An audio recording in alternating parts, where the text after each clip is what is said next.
ถ้าเราเก็บไฟล์เนี่ยไว้ที่คลาวด์ต้องจ่าย 44,000 บาทต่อปีทำโฮมเซิร์ฟเวอร์เองเราจ่ายค่าไฟประมาณปีละ 500 บาทถูกกว่าเยอะมาก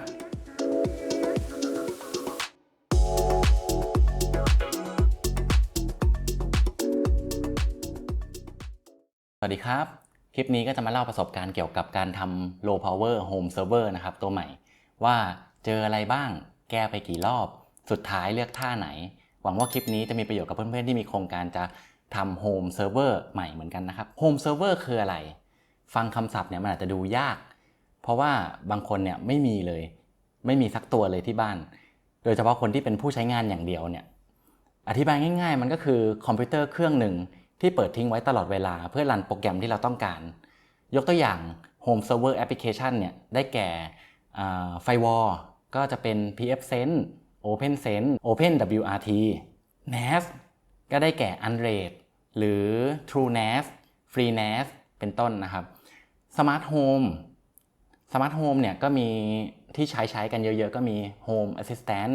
Domotic เกมก็ได้แก่SteamOS Media Server ก็มี Jellyfin Plex อะไรพวกนี้ในยุคที่คลาวด์มาแรงเนี่ยใครๆก็หันไปใช้คลาวด์อย่างเช่น AWS iCloud Google One แต่มีบางงานเนี่ยที่การตั้งเซิร์ฟเวอร์เองที่บ้านเนี่ยมันทำได้ดีกว่าและถูกกว่าข้อดีของ Home Server ก็คือ avoid vendor login คือเราไม่ต้องติดอยู่กับเจ้าเดียวเราอยากจะเปลี่ยนยี่ห้อสมมติยกตัวอย่างเช่นเราจะใช้ iPhone เนี่ยใช้ Apple เนี่ยก็ใช้ iCloud ใช่ไหมครับแต่ถ้าเกิดว่าเราทำ Home Server เนี่ยเราอาจจะไป Synology ก็ได้หรือจะไป QNAP ก็ได้หรือจะไป Western Digital ก็ได้เราก็ไม่ติดอยู่กับผู้ผลิตเจ้าเดียวเราก็เลือกเอง Mix and Match ได้หรือจะทำสร้าง Home Server ประกอบขึ้นมาเองก็ได้2คือ Freedom of Choice หมายความว่าเราจะลงโปรแกรมอะไรเพิ่มก็ได้จากซื้อ NAS มาเฉยๆเนี่ยอย่างเช่นซื้อ QNAP มาเนี่ยเราเอามาลง Unraid แล้วไปลง Docker เพิ่มไปลงงานแบบมัลติมีเดียเพิ่มอย่างเช่น Plex Server ทำไฟล์เซิร์ฟเวอร์เพิ่มได้หรือทำเว็บเซิร์ฟเวอร์ก็ยังได้ข้อ3ก็คือ Economy of Scale คือถ้าเราเป็นคนที่ใช้เซอร์วิสนั้นเยอะๆเนี่ยอย่างเช่นการเก็บรูปเก็บวิดีโออย่างทำ YouTube เนี่ยก็ต้องเก็บไฟล์เยอะใช่ไหมครับ Home Server เนี่ยในระยะยาวเนี่ยให้ผลตอบแทนหรือว่า ROI Return on Investment คุ้มค่ากว่ามากตัวอย่างนะครับถ้าเราเก็บไฟล์เนี่ยไว้ที่คลาวด์ง่ายๆคือยกตัวอย่างเป็น Google One 20 เทราไบต์เนี่ยจะต้องจ่ายเดือนละ$99หรือประมาณ 3,700 บาทแปลว่าต่อปีเนี่ยต้องจ่าย 44,000 บาทต่อปียกตัวอย่างคลาวด์อีกแบบหนึ่งที่ยากขึ้นมาหน่อยก็คือ AWS S3 เนี่ย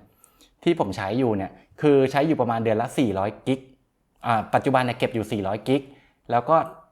จ่ายอยู่ประมาณเดือนละ 1,000 บาทแบ่งเป็นค่า storage แล้วก็แบ่งเป็นค่า data transfer รวมๆแล้วเนี่ย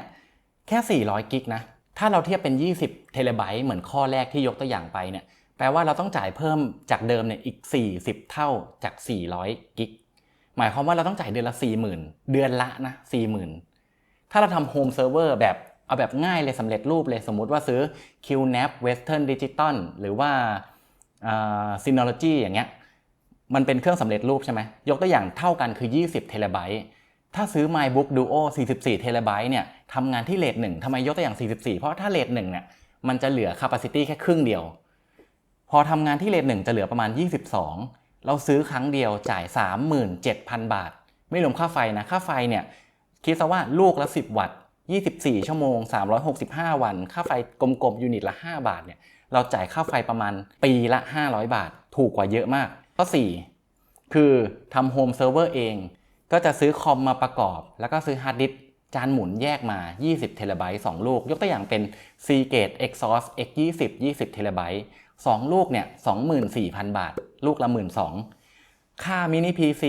ใส่แรมใส่ฮาร์ดดิสก์ค่าตัวครบทุกอย่างแบบประหยัดไฟด้วยประมาณ 5,000 บาทรวมๆเนี่ย 29,000 บาทค่าไฟ500 บาทต่อปีเท่ากันแปลว่าการทำโฮมเซิร์ฟเวอร์เองเนี่ยมันทำให้ต้นทุนเนี่ยถูกกว่ามากและระยะยาวเนี่ยที่เวลาเราจะขยายไปให้มันใหญ่ขึ้นกว่า20เทราไบต์เนี่ยไปเป็น40เทราไบต์100เทราไบต์เนี่ยการทำโฮมเซิร์ฟเวอร์เนี่ยมันถูกกว่าเยอะมากๆข้อเสียของโฮมเซิร์ฟเวอร์แบบทำเองมันก็มีคือ1เลย learning curve คือเราต้องมาเรียนรู้แล้วเราก็ต้องมา ทำประกอบเองลง OS เองเซตอัพเองทำเลทเองทำแบ็กอัพแพลนเองอันนี้ก็คือข้อเสียหลักๆของ Home Server ที่ทำเอง2คือ Choice เนี่ยเมื่อกี้บอกว่า Freedom of Choice เป็นข้อดีใช่ไหมแต่การมีตัวเลือกเยอะบางทีมันก็คิดเยอะใช้เวลาเยอะมันไม่เหมือนง่ายๆแบบสมมุติเราใช้ Apple ปุ๊บแล้วเราก็ใช้ iCloud พอเราใช้ iCloud เราก็ไม่ต้องคิดว่าจะเลือกตัวไหนเลยมันจบมันมีตัวเลือกเดียวแต่การทำแบบ DIY อย่างเงี้ยมันก็มีตัวเลือกเยอะมากข้อ3คือ maintenance การที่เราทำเซิร์ฟเวอร์ขึ้นมาเนี่ยมันก็มีแบบฮาร์ดดิสก์ใกล้จะเต็มไหมฮาร์ดดิสก์ลูกไหนใกล้จะเสียเราต้องทำการแบ็กอัพไปที่อื่นอีกไหมอะไรเงี้ยเราก็ต้องมาดูแลเองแน่นอนมันถูกกว่า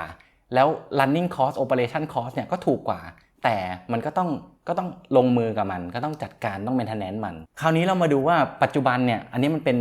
journey ในการเล่าเรื่องว่าจะทำเซิร์ฟเวอร์ตัวใหม่ใช่ไหมปัจจุบันเนี่ยผมก็ใช้อยู่เป็นมีไฟวอลตัวหนึ่งลง pfSense ก็เป็น pfSense แบบ bare metal เลยคือไม่ได้ลงอยู่บน VM อะไรสเปคเพียวๆเนี่ยก็เป็น Intel J3160 ใช้แรมแค่4 GB ฮาร์ดดิสก์เนี่ยใช้ mSATA ตัวเล็กๆเนี่ย16 GB ก็เหลือเฟือตัว Intel J3160 เนี่ยสเปคตาม Passmark เนี่ยก็จะมีคะแนนอยู่ที่ 1,254 คะแนนมี4 Core 4 Thread Base Clock อยู่ที่ 1.6 กิก Boost Clock อยู่ที่ 2.2 กิกและตัว CPU เนี่ยมันอายุประมาณ7 ปีแล้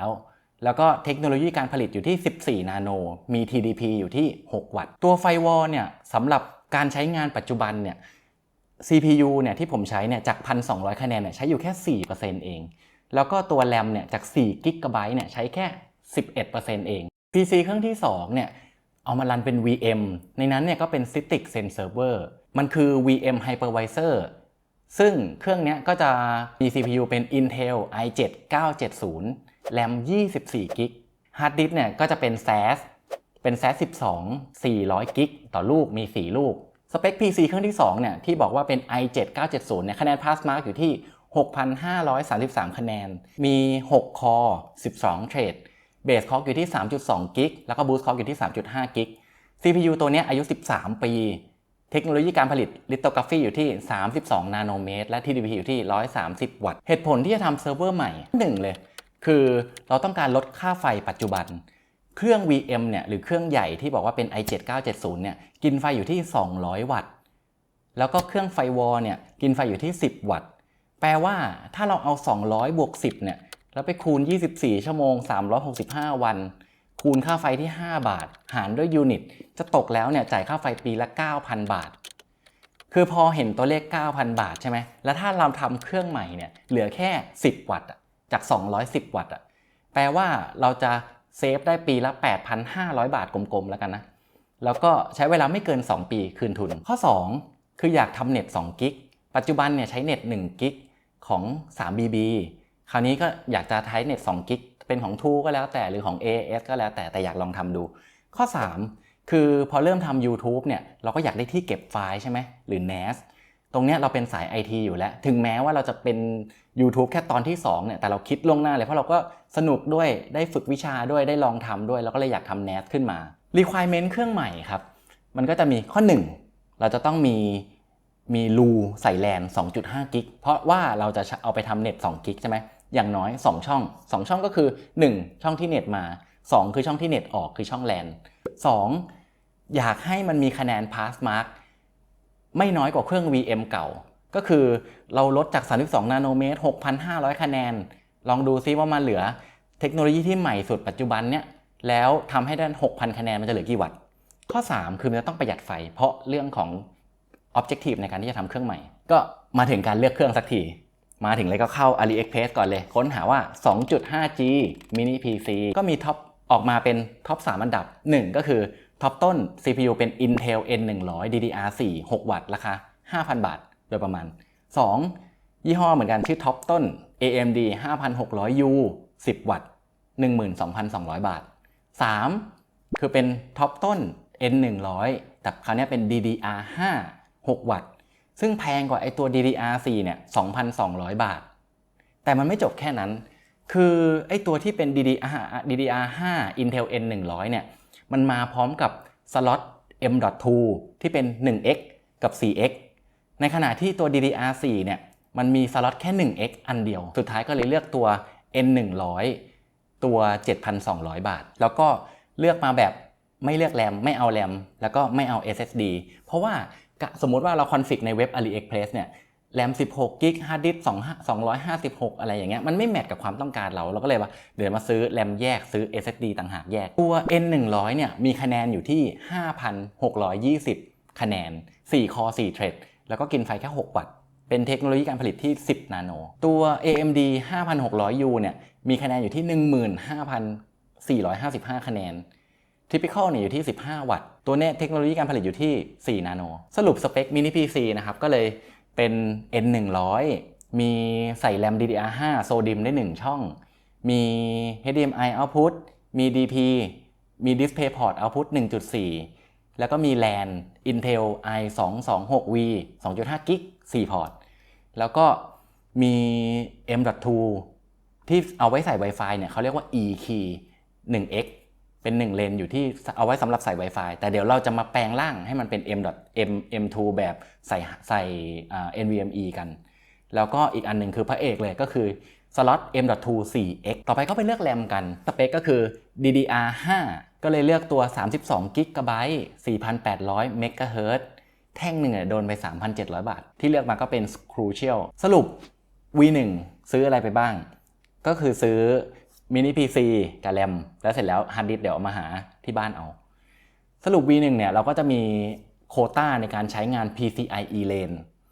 อยู่ 1x กับ 4x 1 ช่องซึ่งตอนที่ซื้อเนี่ยก็แผนว่าโอเค 1x เนี่ยเดี๋ยวจะเอาไปใช้กับ boot drive เพราะ boot drive เนี่ยมันไม่ต้องแรงมากเสร็จแล้ว 4x เนี่ยมันก็ตรงกับสเปค M2 ทั่วไปเพราะ M2 เนี่ยเขามาจากโรงงานเนี่ยก็ใช้อยู่ 4x อยู่แล้วก็คือ4เลนเสร็จแล้วก็เช็คเอาท์กดสั่งซื้อเรียบร้อยไปวันที่17 กันยาหลังจากนั้นต่อมาเนี่ยระหว่างที่ของมันกำลังจะมาแล้วก็มาคิดเรื่องหนึ่งว่า PCI Speed เนี่ยเรามีงบอยู่ 5x หรือ5เลน Gen 3ใช่ไหมเมื่อกี้ตามทฤษฎีของท่านอีลอน มัสก์เนี่ยบอกว่าให้เรามองไปที่ first principle หรือมองให้มันดิบสุดๆไปเลยเพราะฉะนั้นเนี่ยก็เลยไปหาดูว่าPCI Express Speed เนี่ยของ PCI 3.0 เนี่ยเลนนึงเนี่ยที่ 3.0 1x นะมันวิ่งได้1 กิกะไบต์ประมาณเกือบ1 กิกะไบต์984อะไรอย่างเงี้ยเราก็มีความหวังแล้วว่าถ้าเราจะใส่แรม10 กิกได้ไหมเพราะแรม10 กิกเนี่ยมันคือกิกะบิตถูกไหมแปลว่าพอแปลงเป็น10 กิกะบิตเป็นกิกะไบต์เนี่ยก็ราวๆ 1,250 เมกะไบต์หรือ 1.25 กิกะไบต์แปลว่าถ้าเราให้มัน2เลนเนี่ยมันก็น่าจะพอใช้แรม10 กิกได้นะก็เลยได้ไอเดียแล้วว่าเดี๋ยวจะจับ1x กับ 4x เนี่ยจับ 4x มาแยกเพื่อที่จะใช้กับ 2x ใส่การ์ดแรม10 กิกได้ไหมเราก็มาเจอ PCI bifurcation มันคือการแตกร่างของ PCI 4x เนี่ยให้มันเป็น2บวก2คือ 2x 2 พอร์ตหรือ 4x 1x 4 พอร์ตได้พอเห็นความเป็นไปได้แล้วว่าจะใส่แรม10 กิกมีการ์ดที่สามารถแตก PCI ออกมาจาก 4x เป็น 2x 2x ได้เอาละเริ่มมีความหวังว่าเราน่าจะทำ NAS ลงไปในเครื่องแรกเลยได้โดยการแบ่งเลน PCI อย่างแรกเลยเราก็ไปหาการ์ดแลนก่อนเลยพอระหว่างไปหาการ์ดแลนเนี่ยก็มาเจอเขาเรียกว่า ASPM หรือ Active State Power Management ตัวเนี้ยมันคอยสั่งงานสล็อต PCI เราเนี่ยว่าถ้ามันยุ่งอยู่หรือถ้ามันไม่ยุ่งอยู่ให้มันเข้าโหมด Non Light Sleep Deep Sleep ถ้าเรายิ่งหลับลึกก็ยิ่งประหยัดไฟแต่ก็ใช้เวลาปลุกนานกว่าแต่มันก็ไม่ได้นานเกินไปนะซึ่งมันเหมาะมากสำหรับการทำโฮมเซิร์ฟเวอร์เนี่ยมันจะมีโหมด L0 ก็คือเป็น Light Sleep Standby หรือว่า L0S อย่างเงี้ยเป็นโหมดที่ตื่นกลับมาได้เร็วขึ้นและโหมด L1 ก็คือหลับลึกกว่าเดิมแต่ตื่นช้ากว่าเดิมคราวนี้เราก็มาดูตารางเปรียบเทียบ Excel กันเน้นราคา